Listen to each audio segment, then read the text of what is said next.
Well, for more on the Khashoggi declassified report, we're joined by Hamoud Salhi in Los Angeles. He's a professor of political science and associate dean of international education at California State University, Dominguez Hills. Welcome to the program, Professor. Thank you. So I want to start with this declassified report itself, which confirms, what the intelligence community has known all along. So my question, what will the Biden administration do with this information now? It's very unclear what's next. We know, for example, that Congress will most likely take some actions in terms of sanctions, probably sanction the people directly involved in this case. But in terms of President Joe Biden, I think it puts him in a very difficult situation because on the one hand, he has to take into account his relationship with Saudi Arabia, particularly using the Saudis as a leverage against Iran nuclear negotiation. The role of Saudi Arabia also in terms of trade relations and all of that. So he has to walk a very thin line. And I think by calling the king directly might have sent a signal that he gave him an explanation that this is driven by Congress and the fact that Congress has always been sort of against Saudi Arabia. So this perhaps serves more of an internal domestic agenda for Biden than internationally with the Saudis. And Professor, Prince Mohammed bin Salman, of course, is the de facto ruler of Saudi Arabia, with whom, as you also mentioned, the Trump administration shared a cozy relationship. But the Biden administration, as we see, insists on only dealing with the king through that phone call because he's still at the helm. What do you think of this strategy, and how long can he actually avoid the crown prince?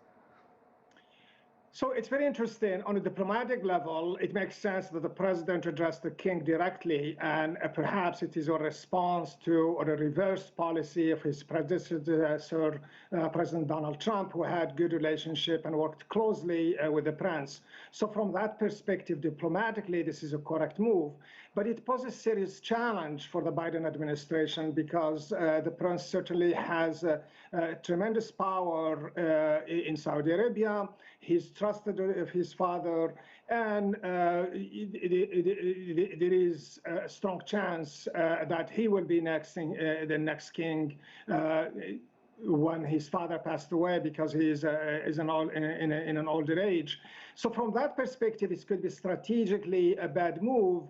And perhaps it serves only on temporary arrangement, considering that we just left the elections and President Biden had made a promise that he would follow on his pledge to go directly against the prince, and more than anything else, he would not be the person who would check America's values at the door while negotiating, selling or buying or selling arms to Saudi Arabia.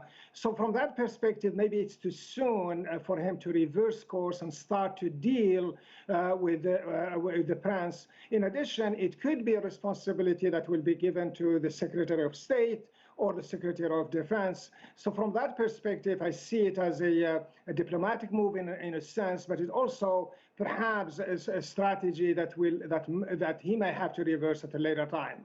Very quickly, Professor, the Biden administration this week said he wants the recalibration in the relationship with Saudi Arabia. So how do you see it changing?